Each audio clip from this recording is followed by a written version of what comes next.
Hello बच्चों, let's read this question. The question says which of the following tissues originates exclusively from the ectoderm of the embryo.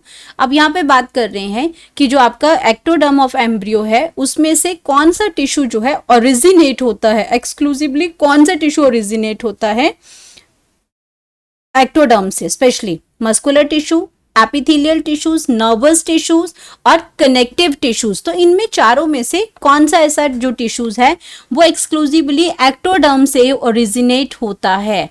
तो यहाँ पे हम बात करेंगे की कॉन्सेप्ट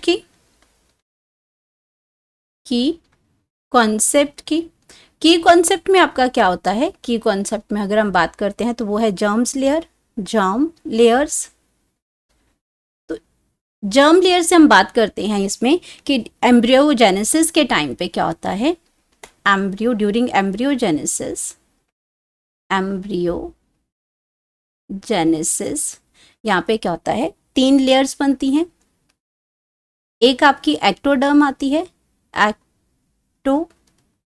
एक्टोडर्म इसमें आएगी, एक्टोडर्म.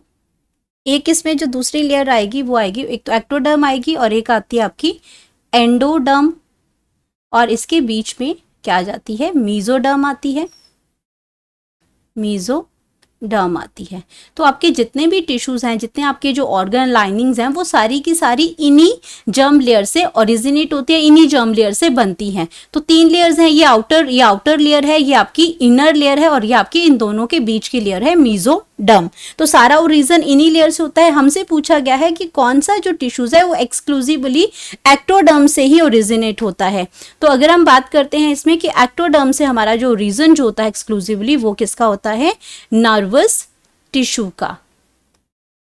नर्वस टिश्यूज का किससे होता है, एक्टोडर्म से. नर्वस टिश्यूज का, जो कि हमारी क्या बन जाती है, करेक्ट ऑप्शन बन जाती है. और अगर हम इसके बारे में बताएं, इन टिश्यूज के बारे में कि ये क्या क्या करते हैं, अपनी ऑप्शंस के बारे में बात करते हैं, तो आपका जो मस्कुलर टिश्यूज है, मस्कुलर टिश्यू आपका क्या काम करता है, लोकोमोशन में ये क्या करता है, कॉन्ट्रैक्टाइल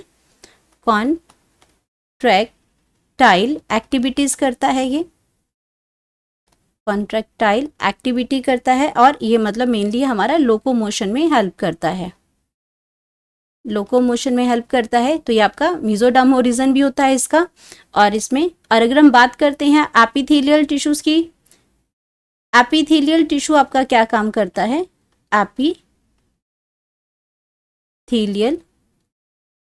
टिश्यू की बात करते हैं. एपिथेलियल टिश्यू जो है आपका, इसका जो ओरिजिन है वो तीनों ही है, एक्टोडर्म भी है, मीजोडर्म भी है, एंडोडर्म भी है, क्योंकि ये आपका क्या करता है, कवरिंग में आपका प्रेजेंट होता है. कवरिंग में एंड लाइनिंग में, ऑर्गन्स के होलो ऑर्गन्स में, उनकी लाइनिंग में, आउटर साइड से, इनर साइड से ये प्रेजेंट होता है. तो तीनों ही ओरिजिन होते हैं इसके. अगर मैं नर्वस सिस्टम की बात करती हूँ, ये आपका प्योरली एक्टोडर्म से ही इसका ओरिजिन होता है. और ये आपका क्या है, न्यूरल सिस्टम इसमें होता है. नर्वस सिस्टम के अंदर क्या है, न्यूरल सिस्टम आता है. इसके अंदर जो ब्रेन से मैसेजेस लेता है, छोड़ता है, सेंसरी सेल से लेगा, ब्रेन के पास जाएगा और वापस मैसेज लेके जाएगा, ये सारा काम. तो ये आपका प्योरली एक्सक्लूसिवली एक्टोडर्म इसका ओरिजिन है. एंड अगर हम डी की बात करते हैं, कनेक्टिव टिश्यूज की, तो इसका काम क्या है, लिंकिंग का काम है. इसका लिंकिंग का काम है, सपोर्टिंग का काम है. तो ये भी आपका क्या है, ये भी आपका इसमें मीजोडर्म और एंडोडर्म, इसका एंडोडर्म से इसका ओरिजिन, इसमें ओरिजिन है इसका. तो यहाँ पे हम बात करेंगे अपनी ऑप्शंस की. तो आपका जो प्योरली जिसकी बात कर रहे हैं वो आंसर हमें मिल गया था नर्वस टिश्यू, और बाकी ऑप्शंस गलत हो जाएंगे. तो यहाँ हम बात कर रहे हैं करेक्ट ऑप्शन की. तो करेक्ट ऑप्शन जो हमारा आ जाएगा वो है C, nervous tissues. Hope you understood it well. Best of luck.